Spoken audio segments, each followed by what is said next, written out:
First one pneumatic signal കൺവേർഷനിൽ തന്നെ amplification. പിന്നെ ഈ ബുക്കിൻ്റെ ഒരു പ്രത്യേക ഒരു ഇത് എന്താണെന്ന് പറഞ്ഞു കഴിഞ്ഞാൽ ഓരോ ടോപ്പിക്കിൻ്റെ പടം വന്നിട്ട് വേറെ ടോപ്പിക്കിൻ്റെ അടിയിലായിട്ടാണ് ഇരിക്കുന്നത്.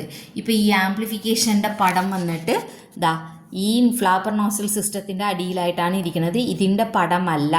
ഈ ഫ്ലാപ്പർ നോസിൽ സിസ്റ്റത്തിൻ്റെ ടോപ്പിക്ക് ഇപ്പുറത്തെ ഭാഗത്താണ് ഉള്ളത് കേട്ടോ. അപ്പോൾ സൈഡിൽ വായിക്കുക, പടത്തിൻ്റെ പേര് വായിച്ചിട്ട് ഏത് ടോപ്പിക്കാണെന്നുള്ളത് മനസ്സിലാവും. ആദ്യം നമ്മൾ പഠിക്കാൻ പോകുന്നത് ന്യൂമാറ്റിക് സിഗ്നലിനകത്ത് തന്നെ ആംപ്ലിഫിക്കേഷനാണ്. ആംപ്ലിഫിക്കേഷൻ എന്ന് പറയുമ്പോൾ എന്താണ്? ബൂസ്റ്റപ്പ് ചെയ്യുന്നതാണ് അല്ലേ. അതായത് 3 to 15 PSI നമ്മൾ എന്ത് ചെയ്യണേണ്?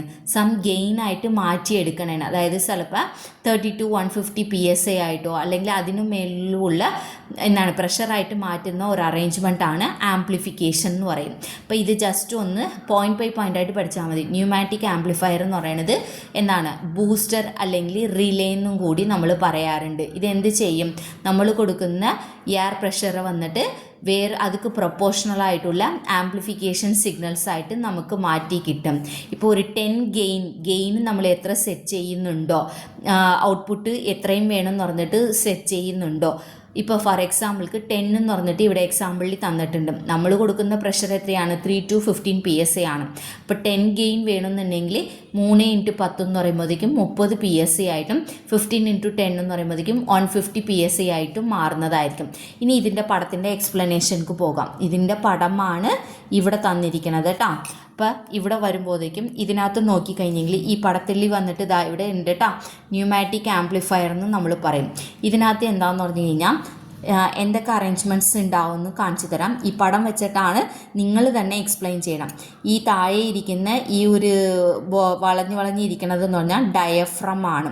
ഈ ഡയഫ്രത്തിൻ്റെ കണ്ടിന്യൂവേഷനായിട്ട് ഇവിടെ വന്നിട്ട് ഒരു പ്ലങ്കർ പോലത്തെ മൂവ്മെൻറ്റ്സ് ആകുന്നുണ്ട്.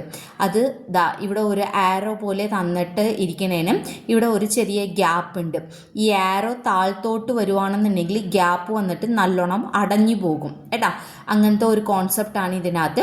ഇനി ഇതിനകത്ത് വന്നിട്ട് നമ്മൾ ചെയ്യാൻ പോകണമെന്ന് പറഞ്ഞു കഴിഞ്ഞാൽ ഇവിടെ ഒരു എയർ സപ്ലൈ കണ്ടിന്യൂസ് ആയിട്ട് കൊടുത്തുകൊണ്ടേയിരിക്കും. അതായത് ഫോർ എക്സാമ്പിൾ ഒരു 20 PSI അത്രയ്ക്കും ഏതെങ്കിലും ഒരു പ്രഷറിൽ നമ്മൾ ഇവിടെ കൊടുത്തുകൊണ്ടിരിക്കും. എന്നിട്ട് എന്ത് ചെയ്യുന്നു പറഞ്ഞാൽ നമ്മൾ ഇവിടെ അടിയിൽ കൊടുക്കാൻ പോകുന്നത് 3 to 15 PSI റേഞ്ചിലുള്ള പ്രഷറാണ്. അതായത് 3 to 15 PSI പ്രഷർ. അപ്പോൾ ഒന്ന് നോക്കിയേ, ഇവിടെയും ഡയഫ്രത്തിൻ്റെ ഈ മേലിലും ഒരു പ്രഷർ വരുന്നുണ്ട്, താഴ്ത്തും ഒരു പ്രഷർ വരുന്നുണ്ട്. ഈ പ്രഷർ വരുന്നത് വെച്ചിട്ട് ഡിഫറൻഷ്യൽ പ്രഷർ ആകുന്നത് വെച്ചിട്ട് ഡയഫ്രം വന്നിട്ട് ഇങ്ങനെ ഇരിക്കുന്ന ഡയഫ്രം ഒന്നില്ലെങ്കിൽ വളഞ്ഞിട്ട് മേലിലോട്ടോ അല്ലെങ്കിൽ ഇങ്ങനെ താഴ്ന്നോട്ടോ മൂവ്മെൻറ്റ്സ് ആകും. ഇപ്പോൾ ഇവിടെ 3 PSI ആണ് വരുന്നത്. ഇവിടെ നമ്മൾ കോൺസ്റ്റൻ്റ് ആയിട്ട് ഒരു പ്രഷർ കൊടുത്തുകൊണ്ടിരിക്കും. 20 PSI ആണ് കൂടുതലും എപ്പോഴും കൊടുക്കുന്നത്. അപ്പോൾ 20 PSI ഇവിടെ പ്രഷർ കൊടുക്കുമ്പോഴേക്കും ഇതിലെ കൂടി ഈ പ്രഷർ ഇവിടെ വന്നിട്ട് എന്ത് ചെയ്യുന്നു പറഞ്ഞാൽ ഇവിടെ 3 PSI ഉള്ളൂ. അപ്പോൾ എന്തായിരിക്കും? മേലിൽ 20 ആണ് വരുന്നത്. അപ്പോൾ ഈ ഡയഫ്രം എന്താവുമെന്ന് പറഞ്ഞാൽ മേലിലത്തെ പ്രഷർ കൂടുതലായതുകൊണ്ട് താഴ്ന്നു പോകും. താഴ്ന്നു പോകുമ്പോൾ എന്ത് സംഭവിക്കുന്നു പറഞ്ഞു കഴിഞ്ഞാൽ ഇവിടെ പോകുന്നതിൻ്റെ ലീക്കേജിൻ്റെ അളവ് വന്നിട്ട് കുറയും.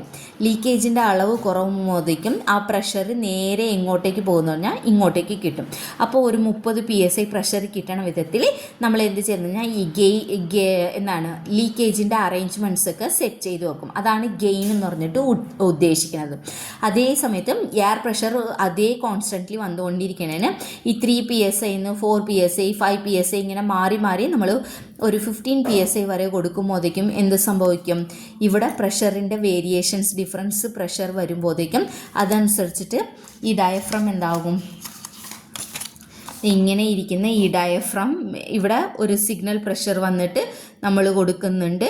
ഇവിടെ ആ ഒരു ആരോ പോലത്തെ അറേഞ്ച്മെൻറ്റ്സ് വന്നിട്ട് മൂവ്മെൻറ്റ്സ് ആകുന്നുണ്ട് അല്ലേ. മേലിൽ കോൺസ്റ്റൻറ്റ് പ്രഷർ വന്നുകൊണ്ടിരിക്കുന്നതിന് 20 PSI പ്രഷറായിരിക്കും കൂടുതലും നമ്മൾ വരുന്നത്.